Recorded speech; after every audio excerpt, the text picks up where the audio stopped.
Mesdames, Messieurs, aujourd'hui, mercredi 11 novembre 2020, nous célébrons l'anniversaire de l'armistice de la Première Guerre mondiale. Dans ce contexte de pandémie, il nous était impossible de réaliser une cérémonie ouverte au public. Vous le savez, ce second confinement que nous vivons depuis plusieurs jours restreint nos déplacements, nos rassemblements, dans le but de soulager le personnel soignant extrêmement sollicité.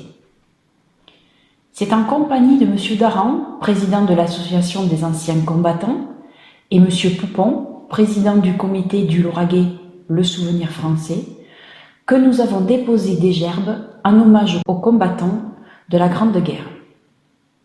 Il me paraissait inévitable d'évoquer ce moment historique et l'importance qu'il revêt dans la période troublée que nous traversons. La commémoration de l'armistice du 11 novembre est un devoir de mémoire, une leçon du passé sur la fragilité de la paix. Beaucoup d'écrits et de récits relatent le funeste déroulement de cette guerre qui a conduit l'Europe dans le chaos. Malgré tout, l'incompréhension demeure devant les 10 millions de morts et les 8 millions de blessés. Je ne peux m'empêcher ici de faire le lien avec les attentats qui ont secoué la France et l'Europe.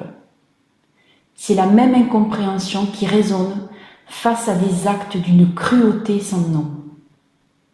Les attentats menés à Conflans-Sainte-Honorine, à Nice et à Vienne nous rappellent que les valeurs de liberté, d'égalité et de fraternité doivent perdurer comme un socle de notre bien-vivre ensemble.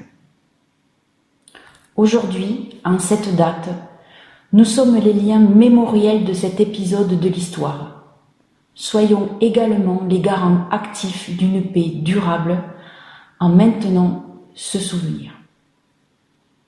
Pour terminer, je souhaiterais vous rappeler l'importance de maintenir la vigilance et le civisme dont vous avez fait preuve le printemps dernier face à la pandémie de coronavirus.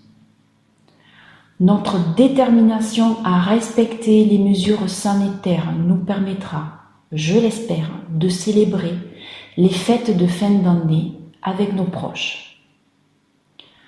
Toute mon équipe et moi-même restons à votre écoute.